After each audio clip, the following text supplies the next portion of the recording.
میں سے کسی کو دیکھنا ہے تو ان کو دیکھو. امام کا اتنا معتمد، امام کا اتنا قابل اعتماد ساتھی، مگر کیا امام سے اس نے کبھی ڈانٹ نہیں کھائی ہے؟ کیوں نہیں؟ اپنے گھر میں بیٹھے علی بن یقطین وزیر ہیں، ایک غریب مومن جس کا نام ہے ابراہیم جمال. ابراہیم جمال، پتا چلا کہ یہ میرے مولا کا ماننے والا ہے. علی بن یقطین نے اپنے آپ کو ایکسپوز نہیں کیا، ورنہ تو وہ کام ہی نہیں ہو سکتا. ابراہیم جمال کسی موقع پر علی بن یقطین کے گھر تک پہنچے. ڈائریکٹ ایکسس کرنا ممکن نہیں تھا. علی بن یقطین تک پیغام پہنچایا، میں ابراہیم جمال، کسی طرح سے یہ بھی بتایا کہ میں امام کا ماننے والا ہوں. علی بن یقطین بے توجہی برتتے ہیں، توجہ نہیں کر پائے، مصروف ہوں گے، پریشان ہوں گے، کسی کام میں غور و فکر کر رہے ہوں گے، توجہ نہیں کریں. ابراہیم جمال کو کہہ دیا کہ میرے پاس وقت نہیں، میں تمہیں اس وقت نہیں بلا سکتا، نہیں بلا سکتا. ابراہیم جمال وہ غریب فقیر مومن وہ بیچارہ چلا گیا، وہ اپنے گھر چلا گیا. دیکھیے برادران عزیز، مسئلہ یہ ہے کہ یہ نامہ اعمال جو فرشتے تحریر کر رہے ہیں خدا کے پاس تو بعد میں پہنچتا ہے، پہلے امام کی بارگاہ میں پہنچتا ہے. زمانے کے امام کا جملہ ہے بحر الانوار کے اندر کہ تمہاری کارکردگی ہم تک پہنچتی ہے، اگر کچھ اچھا کرتے ہو تو ہمارا دل خوش ہوتا ہے، اور اگر کچھ برا کرتے ہو تو ہم ناراحت ہوتے ہیں. ساتویں امام جو اس دنیا میں پروردگار عالم کی نمائندگی کر رہے ہیں، جو پروردگار عالم تک پہنچنے کے لیے واسطہ فیض، کیا امام کو نہیں معلوم کہ ابراہیم جمال کے ساتھ کیا ہوا؟ درست ہے کہ جان بوجھ کر نہیں کیا ہوگا، مگر علی بن یقطین تم تھے وہاں پر، اسی لیے ابراہیم جمال کو ریفیوز کر دیا، ملاقات نہیں کر سکتا.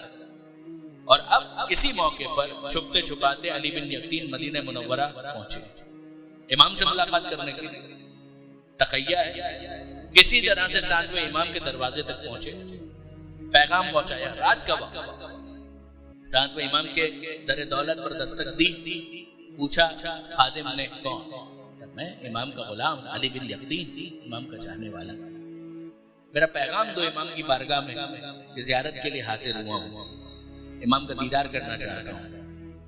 وہ خادم، وہ دربان، وہ غلام وہ پیغام لے کر گیا، اور جواب یہ آیا علی بن یقطین امام کہہ رہے ہیں کہ امام کے پاس وقت نہیں ہے، امام تمہیں ملاقات کے لیے وقت دینے کے لیے تیار نہیں ہے. علی بن یقطین حیران، ارے میں امام کا چاہنے والا، میں امام کا غلام، میں تو امام کی طرف سے ذمہ داری کو ادا کر رہا ہوں، اور امام مجھے کو وقت دینے کے لیے تیار نہیں. اگر واقعاً دنیا دار وزیر ہوتا تو وہ کہتا کہ اگر ان کو مجھ سے ملنے کے لیے وقت نہیں ہے تو مجھے کیا دلچسپی ہے، میں بھی جا. مگر نہیں، علی بن یقطین متوجہ ہو گئے کہ کچھ تو ایسا ہوا ہے کہ جس کی وجہ سے امام ناراض ہیں، ناراحت ہیں. اس نے اندر پھر پیغام پہنچایا کہ مولا کچھ دیر کے لیے ملاقات کر رہے ہیں. امام کی طرف سے پھر ریفیوزل، رد کر. یہ گیا نہیں، وہیں پر کھڑا. سمجھ گیا کہ کوئی ایسی غلطی ہے کہ جس کی وجہ سے امام ملنے کے لیے تیار نہیں ہے. یہاں تک کہ کسی کام سے ساتویں امام خود باہر تشریف لائے، اور جیسے ہی اس نے امام کو دیکھا امام کے قدموں میں گر گیا کہ مولا مجھے بتا تو دیجئے کہ میری خطا کیا ہے، تقصیر کیا ہے، میں نے کیا ایسا غلط کر دیا، مجھے بس بتا دیجئے، میں ریکٹیفائی کرنے کی کوشش کروں گا، میں ازالہ کرنے کی کوشش کروں گا. امام صرف اتنا کہتے ہیں اگر اس غریب مومن ابراہیم جمال کے لیے تمہارے پاس وقت نہیں ہے تو یاد رکھو تمہارے لیے ہمارے پاس وقت نہیں ہے. اس غریب مومن کو تم نے ریفیوز کر دیا، تمہارا وہاں پر ہونے کا فائدہ کیا ہے؟ کون سا ایسا کرائسس آ گیا کہ جس کی وجہ سے تم نے ملنے سے انکار کر دیا؟ ایک روٹین کی مصروفیت ہی تو تھی، مگر وہ غریب مومن اس کی غربت کی وجہ سے تم نے ملنے سے انکار کر دیا، اس کے ایمان کی دولت کو نظر انداز کر دیا. بھول جاؤ اگر اس کے لیے تمہارے پاس وقت نہیں ہے تو تمہارے لیے ہمارے پاس وقت نہیں ہے. اس نے کہا مولا میں ابھی جاتا ہوں اور اس سے معافی مانگ کر آتا ہوں، مگر وہ رہتا ہے کہاں پر؟ کوفہ، میں ہوں مدینے میں. مولا مجھے اتنی مہلت دیجیے. امام نے جب یہ انداز دیکھا تو خوش ہوئے. امام کہتے ہیں کہ واقعاً اگر تم اتنی تیزی کے ساتھ اپنی توبہ کو خدا کی بارگاہ میں پیش کرنا چاہتے ہو تو ہم تمہارے لیے اہتمام کرتے ہیں۔ آپ جانتے ہیں مدینہ منورہ میں محلہ بنی ہاشم سے جنت البقیع کا فاصلہ زیادہ نہیں ہے۔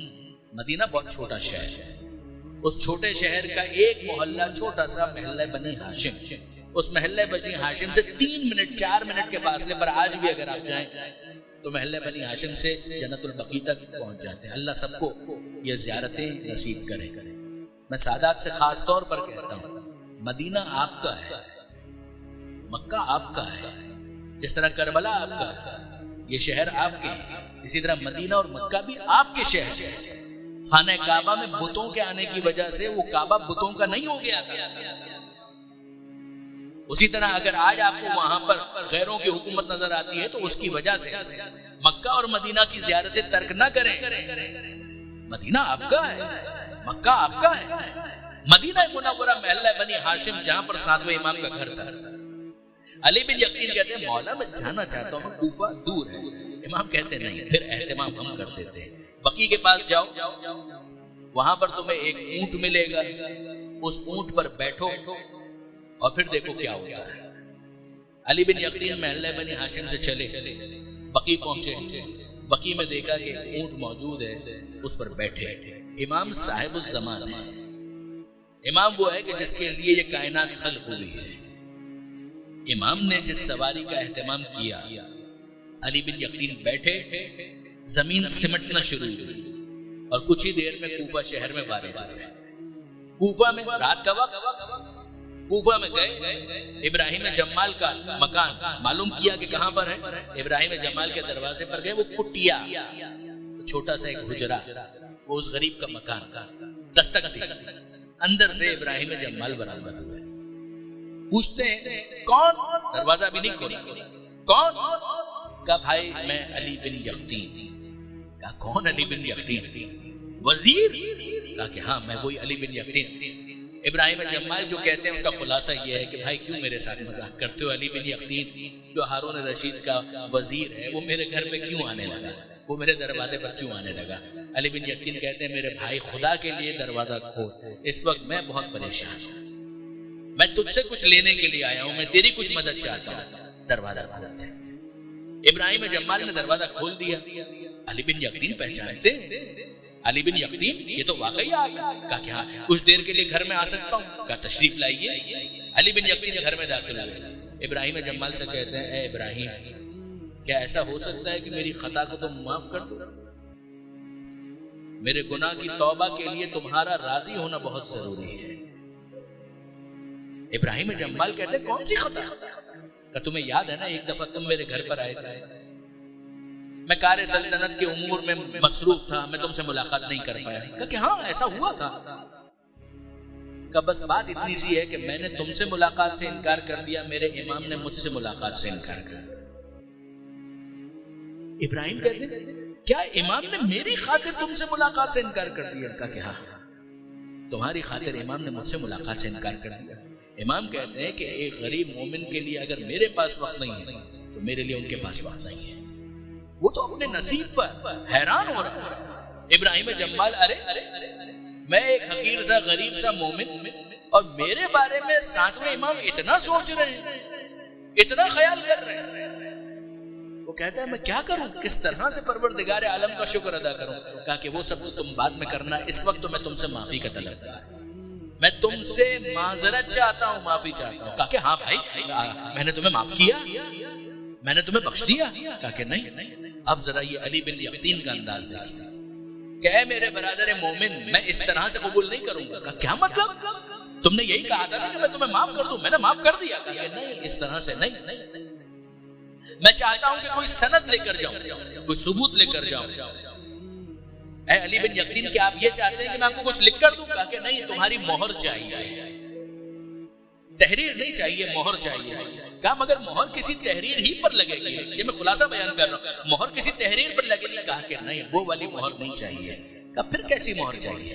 بس میں اتنا چاہتا ہوں کہ میں تمہارے گھر کی زمین پر لیٹ جاؤں، میرا رخسار اور تمہارا پاؤں، تمہارا پیر، یہ تمہارے پیر تمہارے تلوے کے نشان میرے رخسار پر آ جائیں، میں اس مہر کو اپنے امام کی بارگاہ میں لے کر جاؤں گا، تب مجھے اطمینان ہوگا کہ ہاں واقعا میرے امام نے مجھے معاف کر دیا۔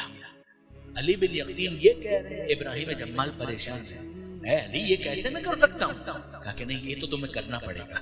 ابھی تم نے کہا کہ تم نے مجھے معاف کر دیا، میں نے معاف تو کر دیا، مگر یہ میں کیسے کروں گا؟ کہ نہیں، اگر تم واقعا چاہتے ہو کہ امام مجھے معاف کر دیں تو یہ ثبوت تو تمہیں مجھے دینا پڑے گا۔